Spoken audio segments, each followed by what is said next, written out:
Di sini saya akan menjelaskan materi yang kelima berjudul Pancasila sebagai sistem filsafat. Latar belakang dari Pancasila sebagai sistem filsafat ini, Pancasila sebagai dasar dan ideologi negara Indonesia bukanlah sekedar kumpulan 5 sila yang terpisah, melainkan suatu sistem filsafat yang utuh dan sistematis.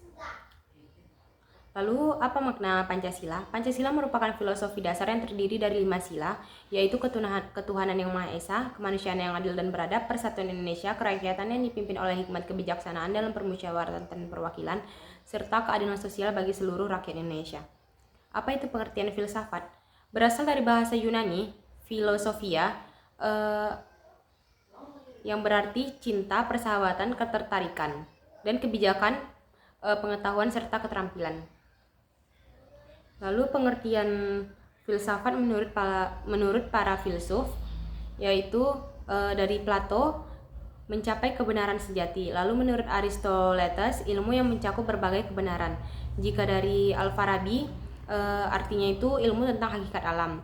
Dan jika menurut René Descartes pengetahuan tentang Tuhan, alam dan manusia. Lalu hakikat dan sistem filsafat tujuannya itu mencari hakikat sesuatu secara mendalam dan sifatnya radikal, menyelidiki sampai ke akar dan integral, menyeluruh dan utuh. Cabang-cabang utamanya metafisika, asal mula segala sesuatu, dan epistemologi, hakikat pengetahuan, aksiologi, hakikat nilai, logika, aturan berpikir nasional. Lalu Pancasila sebagai sistem filsafat. Pancasila memiliki makna filosofis sebagai dasar negara, dan dua pendekatannya genetivus objektivus, Pancasila sebagai objek kajian, dan genetivus subjektivus, Pancasila sebagai subjek yang mengkaji. Apa itu pentingnya filsafat Pancasila? Dia bisa memberi dasar yang kuat dan rasional bagi setiap sila, lalu pedoman dalam penyelenggaraan negara, dan membuka cara pandang baru dalam kehidupan bangsa, serta menjadi alat untuk menilai dan memperbaiki kehidupan masyarakat dan negara. Kesatuan sila-sila sebagai sistem filsafat. Secara filosofis, Pancasila sebagai suatu kesatuan sistem filsafat memiliki dasar ontologis, dasar epistemologis, dan dasar aksiologis sendiri yang berbeda dengan sistem filsafat yang lainnya, misalnya materialisme, liberalisme, pragmatisme, komunisme, idealisme, dan lain paham filsafat di dunia.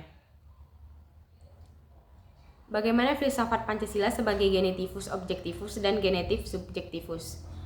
Menurut Natonagoro 1975, Pancasila kalau ditinjau asal mulanya atau sebab terjadinya, maka Pancasila memenuhi syarat 4 sebab. Menurut Aristoteles yaitu asal mula bahan, asal mula bentuk, asal mula karya, dan asal mula tujuan. Hakikat sila-sila Pancasila. Yang pertama, nilai-nilai yang terkandung dalam setiap sila yang harus dijadikan dasar negara. Yang kedua, inti terdalam atau hakikat dari Pancasila sebagai sistem filsafat negara dan kepribadian bangsa, budaya, tradisi, nilai besar, adil, dan bijaksana. Dan yang terakhir, setiap sila adalah asas sendiri namun bertujuan sama, mewujudkan masyarakat adil dan makmur.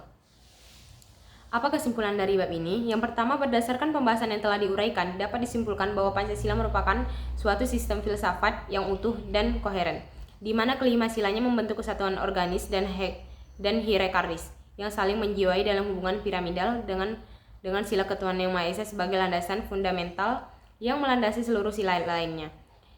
Kesatuan ini tidak hanya bersifat formal, tetapi memiliki dasar ontologis, epistemologis, dan aksiologis yang jelas, dengan manusia sebagai subjek pendukungnya. Sehingga Pancasila berfungsi sebagai filosofis groundlogis atau pandangan dunia yang menjadi pedoman normatif dalam etis dan mewujudkan cita-cita bangsa Indonesia sebagai masyarakat yang adil dan bermartabat. Terima kasih.